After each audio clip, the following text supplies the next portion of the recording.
UP सरकार में cabinet मंत्री संजय निषाद जिस वक्त हमारे साथ हैं। संजय जी, फूलन देवी की आज ही के दिन हत्या हुई थी। आप लोग इस दिन को शहादत दिवस के रूप में मना रहे हैं।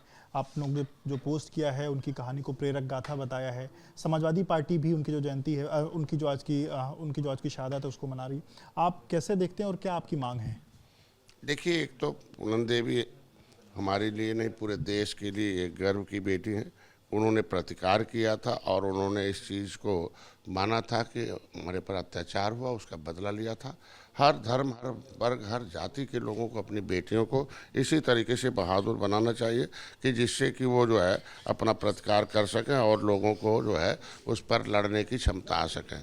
फूलन देवी की हत्या में सभी पार्टियां शामिल हैं, क्योंकि मोह भंग हुआ। ठीक है, उन्होंने हथियार उठाया, क्या दर्द था उस समय। सरकारें उत्तर प्रदेश की थी, उन्होंने मना कर दिया था कि मैं यहाँ समर्पण नहीं करूँगी। और इंदिरा गांधी, उनको तो जज्बा को सलाम करते हैं कि इंदिरा गांधी प्रधानमंत्री को उतरना पड़ा। प्रधानमंत्री ने के निवेदन पर उन्होंने अपने हथियार को डाला था और उन्होंने कहा कि मेरी सुरक्षा कराना आपकी जिम्मेदारी बनती है। और उन्होंने कहा कि अगर नहीं होगा तो आप इससे भी ज़्यादा विभत्स घटना हो सकती है। और उनको उत्तर प्रदेश छोड़कर मध्य प्रदेश में जाके समर्पण करना पड़ा। इसका मतलब कितना भेदभाव, किस तरीके का यहाँ अत्याचार, गुंडा माफिया थे जिसके उन्हें भय हुआ करता। जिसके ऊपर हत्या का आरोप है, वो व्यक्ति जेल गया, फिर वो जेल से छूट गया। अभी मांग क्या है आपकी इस पूरी घटना में? हम चाहते हैं कि इसकी सीबीआई जांच हो, इसके जद में जितने लोग हों और उसको सजा मिले। और समाजवादी पार्टी के एक जो है उनका नेता है जो चौरसिया, उसके सारी प्रॉपर्टी पर कब्जा किया हुआ, वो कब्जा फूलन देवी का, वो प्रॉपर्टी उसकी माँ को मिले। और माँ को एक, हर सांसद की माँ बाप को सांसद का गर्व का एक दर्जा प्राप्त होता, रहने खाने रहने जीने का, वह मिले उसको। चूँकि जिस तरीके से हम भी सांसद के बाप हैं तो उसका सम्मान मिलता है, तो इसे उनकी माँ को सम्मान मिलना चाहिए। अब फूलन देवी के सपने अधूरे वो हम करेंगे। ये छलावा बंद हो जाए जो कि फूलन देवी को हमने सांसद बनाया। अरे सांसद बनाया इसलिए कि सरकार बनवाई, उसने वोट दिया निषादों का, और जब अपने को वो मांगने लगी हक निषादों का तो आप मोह भंग हो गया, नहीं दिया आपने। और नहीं दिया, आरक्षण नहीं दिया, उनके हक ताल घाट नदी छीन लिया था, नहीं दिया। और उन्होंने कहा कि इसको जो है इसमें शामिल है उनके, हमारा जो कब्जा किया गया ज़मीन है उसको वापस किया जाए, नहीं माने।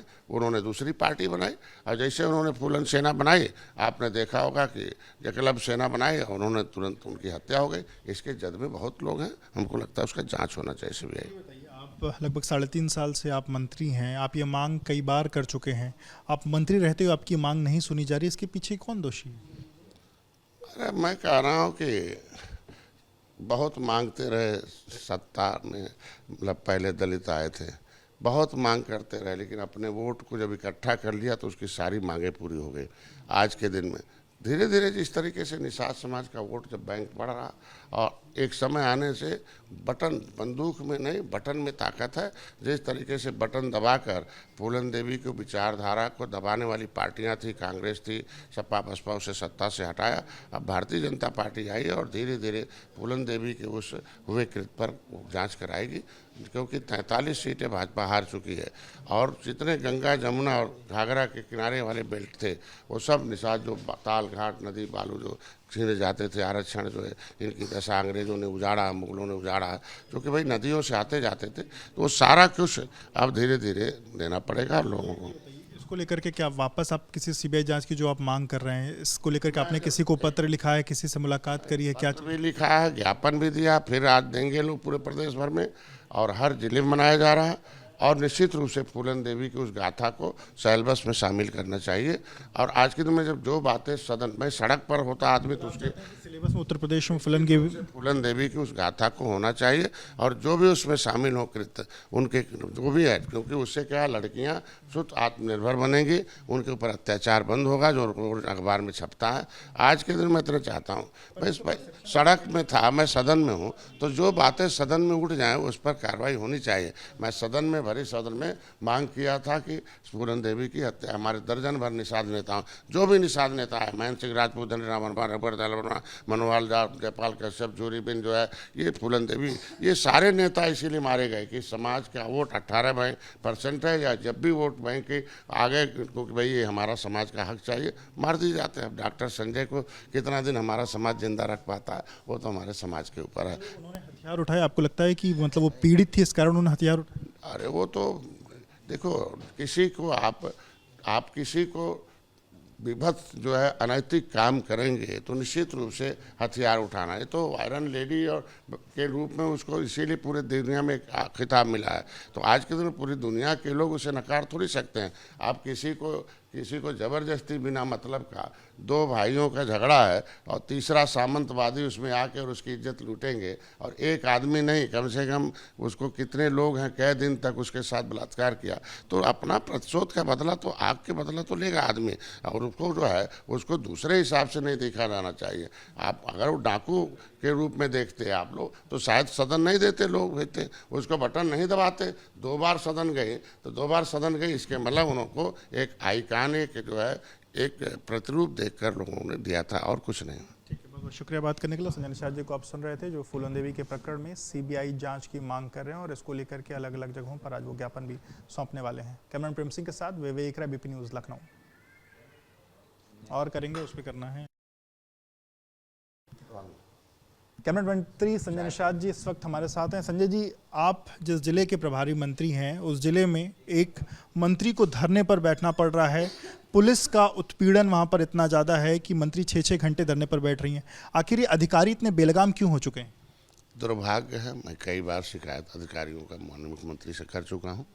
वहाँ भी एक और घटना थी, एक निषाद था, उसको लोगों ने कुछ मारा और उसने एप्लीकेशन दिया और धमकी कि अब मार डालेंगे हमें। उसके बाद कुछ सुनवाई नहीं हुई, 2 बार के थाने में गया, उसने पोस्ट कर दिया मोबाइल में, और पोस्ट करने के बाद उसी को लाख बंद कर दिया दरोगा ने उसी मूसानगर थाने में। तो यही तो होता है। मैं कह रहा हूँ कि आज के दिन में हम लोग मंत्री इसलिए हैं, सरकार के साथ हैं, कि उन जातियों का संरक्षण मिले। उन्हें के ऊपर अगर कुछ हो रहा है तो अधिकारी बुद्धिमान होता है और अधिकारी विवेकशील होता है, उसका काम है उसको सामंजस्य स्थापित करे, जाके टैकल करे उस मामले को। तो अगर मंत्री को, तो ये तो प्रोटोकॉल का उल्लंघन है कि अगर प्रतिभा शुक्ला मंत्री बैठी हुई हैं तो अधिकारी को उनसे मिलकर इस मामले को संज्ञान में लेकर सॉल्व करना चाहिए, न कि उसको तूल देना चाहिए। और हमको लगता है कि इस तरीके का घटना आगे न घटे, उससे सरकार की छवि खराब हो रही। कुछ अधिकारी ऐसे हैं जो मैं बार बार कहता हूँ कि उनके लिए कमेटी बन के मॉनिटरिंग हो कि वो सरकार के मंशा के अनुरूप अधिकारी काम कर रहा है कि नहीं कर रहा, जनता के मंशा के अनुरूप काम कर रहा है कि नहीं कर रहा, नहीं तो क्या वोट खराब कर रहा है। वही अधिकारी कुछ हैं जो कांग्रेस सपा बसपा को डुबाए, और वही अधिकारी आज भाजपा में आके कुछ न कुछ नुकसान पहुंचा रहा है। मतलब घटना ऐसी होती है कि मंत्री धरने पर बैठी हैं, उनके पति धरने पर बैठे हैं, फ़ोन पर वो किसी डिप्टी सीएम से बात करते हैं, उसके बाद वो ये कहते हैं कि रस्सी लाओ यहीं लटक जाता हूँ। फांसी पे लटकने तक की बात जो है वो जनप्रतिनिधि कर रहा है, तो आम जनता कितनी ज़्यादा परेशान हो। देखो, ब्राह्मण समुदाय हमेशा से सर्वश्रेष्ठ रहा है और वो पॉलिटिकल स्पीकर के रूप में उसको लोग जानते हैं। तो सभी जाति के लोग ब्राह्मणों के पास इसीलिए जाते रहे कि इनका कनेक्शन राजनीति से है, नेता से है, दरोगा से है और अधिकारी से है, और हमारी समस्या का मेरे ऊपर जो अन्याय हो रहा है वो अन्याय नहीं होगा। तब वो खुद ही आज पीड़ित रहेगा, अपने ही कार्यकर्ता का नहीं सम्मान दिला पाएगा, ना सुरक्षा दिला पाएगा। अरे कोई मामला घटना हो गई तो उसको बैठा के समझें, ऐसा कौन सी मामला जो नहीं हो सकता है। अगर अधिकारी और नेता और कार्यकर्ता या जो भी मिल जाए पब्लिक, तो पब्लिक डील करने का, पब्लिक देखो जो जनप्रतिनिधि होता है जनता का प्रतिनिधि है, वो सरकार का प्रतिनिधि है और जनता की आवाज़ है। इसके मतलब अगर जनता की आवाज़ को लेकर नेता बैठता है तो सुनना ही पड़ेगा अधिकारी को। शायद ये कह रहे हैं कि अब डिप्टी सीएम नहीं, उत्तर प्रदेश में डिप्टी सीएम हो गए हैं, डपटे जा रहे हैं। अब जो भी उनके समय भी ऐसा होता रहा, ये ढेर सारे ये बेलगाम अधिकारी उसी समय से, आज थोड़ी नया भर्ती हो गए हैं, नए आईपीएस हो गए, आईएएस हो गए हैं।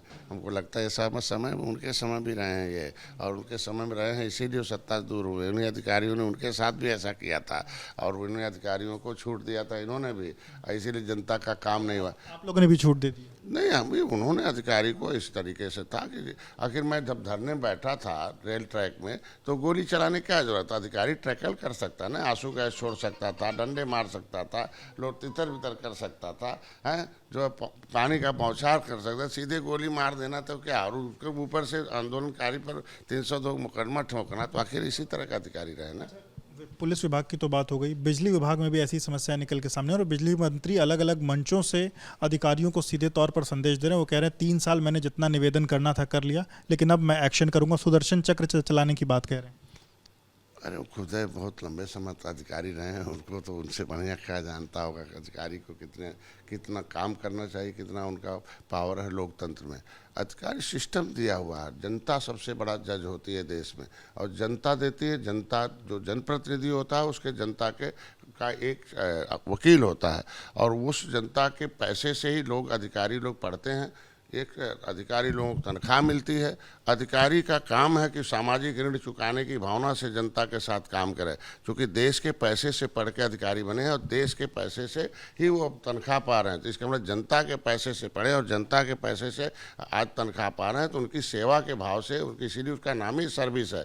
और सर्विस भाव से रहें, और सर्विस भाव से जब देखेंगे, और सर्विस देना जनप्रतिनिधि का काम है, सर्विस दिलाना। अगर नहीं दिला पा आप भी पूर्वांचल से आते हैं, गोरखपुर क्षेत्र से हैं, प्रदेश के दौरे पर रहते हैं, आपको कितनी बिजली की समस्याएं लोग बताते हैं और लोग कितना पीड़ित हैं बिजली की समस्या? देखिए, पहले से तो बहुत बिजली की समस्या कम हुई, लेकिन जब हम समस्या दूर करने के लिए अगर हम बिजली को प्राइवेट या रेट बढ़ा दिए हैं, तो एक ही दर दिया जा सकता है ना, कि या तो फिर पैसा अधिक लिया जाए, हैं, तो और फिर तो उसको सुविधा दी जाए। अगर हम पैसा भी ले रहे हैं, अगर सुविधा नहीं दे रहे हैं, तो दो दर्द देने के बाद तो ये दर्द डबल माना जाता है। इसीलिए वो आज के दिन में जो बोल रहे हैं मंत्री, वो यही है और कुछ नहीं।